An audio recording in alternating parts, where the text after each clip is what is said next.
Assalamualaikum dan salam sejahtera. Anda bersama saya Hafiz Rosli dan juga Hafiz Azaman dalam Awani Pagi. Ini segmen Realiti Rakyat dan kalau kita nak saksikan penularan wabak COVID-19 ini tidak akan melembahkan kita jika kita bersama-sama menghadapinya. Anda sebenarnya tidak berseorangan dalam menghadapi waktu getir ini kerana kami di Astro Awani membawakan Realiti Rakyat tumpuan khas yang mengangkat suara rakyat dan realiti kehidupan mereka akibat COVID-19. Untuk rakyat kami, anda boleh menghubungi Astro Awani dan untuk kepimpinan Astro Awani akan memberi peluang kepada setiap wakil rakyat yang anda lantik untuk menyuarakan realiti di kawasan anda. Ekonomi juga penting, oleh itu dari sekecil-kecil usahawan mikro sehinggalah perniagaan gedung besar, ini platform untuk anda suarakan isu dan inovasi yang anda perlukan. Setiap masalah, segala kegusaran akan kami bawakan di Astro Awani. Tiada yang tertinggal, tiada yang terpinggir kerana Astro Awani prihatin. Kekal di rumah, kita jaga kita, hapuskan COVID-19. Segmen Realiti Rakyat hari ini bermula sekarang.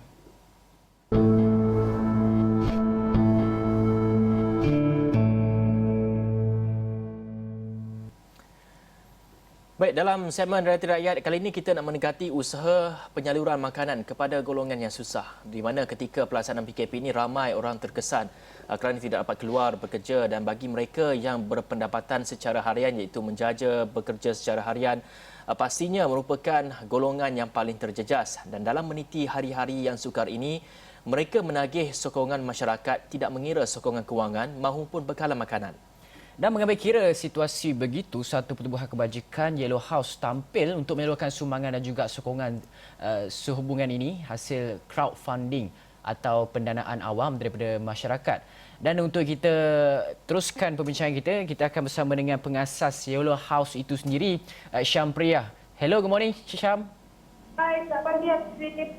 Syam, first kali mungkin kerja-kerja amal ini dimulakan sejak pada tahun 2011. Jadi mungkin bagaimana kerja-kerja menyalurkan makanan ini sebelum dan juga selepas PKP.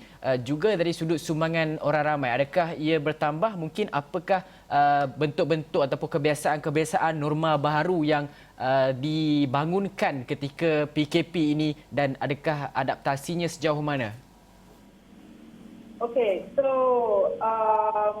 masa kami mula di 2011 ni pembagian dana tu it wasn't kita punya fokus lah. Kita fokus more on rakan jalanan dan pelarian.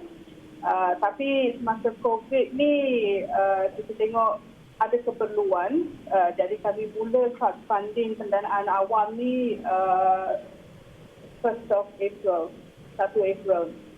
Jadi, actually kan, orang Malaysia, kita ni pemurah hati. Banyak yang actually dah derma. Kita, time macam ni, masa krisis ni, kita ni rakyat Malaysia ni, kita berhasil.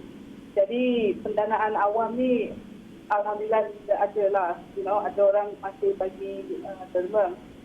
Tapi kalau nak cakap yang paling terjejas ni, yang mendapat gaji harian, PEW. Itulah actually semua lapisan masyarakat ni terjejas, tapi yang paling terjejas ialah semua lapisan masyarakat yang mendapat gaji harian. Suri rumah, single mother, ibu tunggal, pelarian, actually semua terjejas. Dan saya rasa semua orang pun sedang cari cara terbaik untuk handle the situation lah untuk situasi ni. Kita pun sebab benda macam ni kita tak pernah jadi kat Malaysia. Jadi kita pun banyak masyarakat yang kita tak tahu macam mana nak handle situation macam ni kan.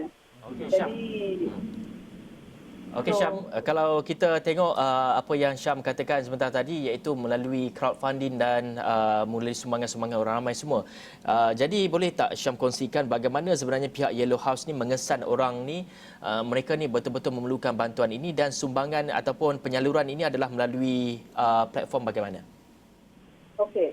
So, masa kami mulakan pendanaan awam di crowdfunding ni, kami ada create satu nomination page dekat website Yellow House. Sebab kami tahu kita tak boleh keluar, tak boleh bergerak. Jadi kita perlukan juga information siapa yang perlukan pertolongan.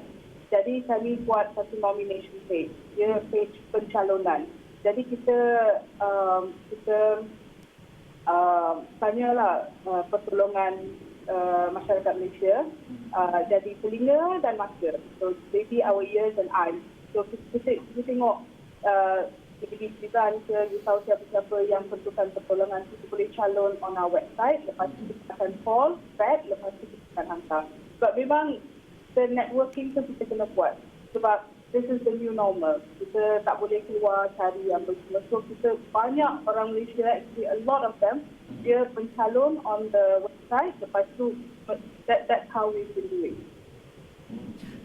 Syam, dalam masa yang sama juga kita nak melihat juga kepada sepanjang PKP ni kan, Syam setiap hari daripada 18 Mac ataupun sebelum PKP itu pun dah mendengar banyak cerita, banyak keluhan ataupun kesusahan yang dihadapi. Apa antaranya cerita yang boleh Syam kongsikan kepada kami dan juga penonton Astro Awani yang paling bukanlah kata menarik, tapi yang paling mendapat perhatian di hati Syam sendiri? Oh, banyak cerita. Actually banyak cerita. Actually banyak yang mesti kita tengok ni warga tua, warga mas yang mungkin tak mendapat sokongan daripada keluarga, tak mendapat sokongan daripada anak-anak ke abandonment lah kan. And then banyak warga mas yang living in isolation. Dia kita seorang diri. Jadi dia warga mas dia tak ada, most of them tak ada access to services. So, dia tak tahu internet ni macam mana, dia tak tahu nak keluar pakai mask, apa benda tu semua dia tak tahu. Sebab benda ni memang it's new, memang baru sangat kan. So, banyak cerita mostly senior citizens yang tak tahu macam mana pakai internet, tak tahu, keluar macam mana ambil makanan and all that. Banyak cerita actually warga mas and also pelarian. A lot of refugees juga yang perlukan bantuan tu. So, ada satu cerita macam semalam tu, I jumpa satu warga mas macam ambil makanan dekat wholesale kedai kan. Wholesale. I tengok motor dia tua, motor dia tak pecai, almost rosak dia dengan isteri dia. Tadi saya tanya dia, dari mana dia dekat belakang, tak pernah dapat bantuan, tak pernah. Lepas tu, I tanya, okay, tak apalah, you bagi nombor, nombor telefon pun tak ada, dia tak ada handphone, apa semua. So, dia, you see the segment of masyarakat ni, kita banyak yang falling through the gap. The crack tu, banyak falling through the gap. Baik, So, Syam. Baik, Syam, berapa banyak bantuan yang telah disalurkan ketika ini, iaitu kita nak melihat kepada semasa pelaksanaan PKP ini sendiri, dan bagaimana kaedah yang digunakan, dan jika sebelum ini kita dapat lihat iaitu kerajaan telah memutuskan segala bantuan daripada NGO harus melalui daripada Jabatan Kebajikan Masyarakat. Jadi adakah ia sedikit sebanyak menjejaskan proses penyaluran sumbangan itu?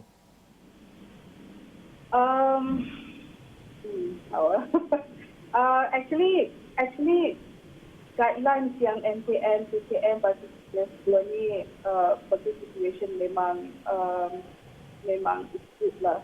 Tapi kita tengok juga PKM punya resources, dia orang boleh hantar ke macam Ampang, dia punya PKM di Ulu Langat, dekat Kajang. Jadi kalau siapa-siapa yang kat Ampang yang perlukan pertolongan ni, dia tak boleh ke Kajang. Because there is also pergerakan kan, dia tak ada lagi apa semua. Jadi kita ada collaborate dengan JKM Ulu Langat, kita hantar care packages untuk JKM untuk agihkan di tempat-tempat yang lokasi yang lebih dekat ke Kajang. Dan di Ampang semua kami bakal partner Impact Tolong Hantar daripada Impact Malaysia yang from first day dari hari pertama datang untuk beri sokongan. Jadi dia datang ambil package lepas dia agihkan. So kami area Ulu Langat, Ulu Selangor dan KL. Syam, dalam masa yang sama juga ketika Perintah Kawalan Pergerakan ni banyak benda yang terbatas kan. NGO sendiri, contohnya macam Syam sendiri ada organisasi ini, banyak perkara yang boleh dilaksanakan sebelum ini tidak dapat dilakukan. Jadi Mungkin apabila kerajaan menyatakan seperti yang Hafizi katakan tadi, bantuan yang mahu diberikan oleh NGO perlu melalui Jabatan Kebajikan Masyarakat dahulu dan sebagainya. Apa agaknya cadangan-cadangan daripada organisasi macam Syam sendiri untuk cadangkan kepada kerajaan agar SOP ataupun pelaksanaan mekanisme sesuatu pemberian bantuan kepada golongan yang betul-betul susah, yang betul-betul bersasar, boleh kita tambah baik? Apa cadangan agaknya yang mungkin kita boleh? Mungkin ada dalam fikiran Syam sendiri? Okay, so kalau kita tengok pelajaran pertama untuk disaster management, perkara paling pertama yang paling susah is logistik. Kalau tengok mana-mana masuk disaster ni, is logistik yang paling susah. Kita nak hantar satu tempat ke satu tempat ataupun So dia kalau boleh effort has to be consolidated. Kita boleh bawa usaha semua in one platform, lepas tu proper planning and proper logistik. So as I said, kita pun Malaysia kita tak pernah we have not gone through disaster macam ni. The consolidated effort is something yang perlu kita fikir, and also kita as an NGO pun kita ada SOP, kita ada protokol, kita ada procedure supply chain and process flow. So it will be good to not change kita punya proses, tapi tengok macam mana kita boleh implement guidelines yang diberi oleh kerajaan, oleh SPN, so that kita boleh smoothen. Sebab kalau kita nak tukar the whole process ni susah sikit. So it has to be something yang boleh, kita tak nak langgar peraturan, but at the same time, we are as NGOs and NGOs, we are also empowered to help masyarakat. So consolidated effort is something that we work on. Baik, itu dia penjelasan daripada pengasas Yellow House, Syam Priah, yang juga sebelum ini kita dapat saksikan bahawa iaitu Yellow House ini sendiri bergerak aktif dalam memberikan sumbangan kepada orang yang dalam kalangan mereka yang susah di sekitar Lembah Kelang, dan ini melalui crowdfunding. Jika dapat saksikan di laman web Yellow House KL ini juga, anda boleh menderma di situ dan juga anda sebenarnya boleh menyarankan di mana ataupun mereka yang dikira sebagai layak untuk menerima sumbangan itu. Terima kasih sekali lagi kepada pengasas Yellow House Syam Priah atas kupasan itu, dan semoga dapat meneruskan kerja amal ini ketika PKP ini, ketika rakyat memerlukan sumbangan-sumbangan ini. Dan selepas ini kita akan bersama dengan seorang lagi tetamu, dan untuk itu kita akan berehat dulu seketika. Kita kembali selepas ini.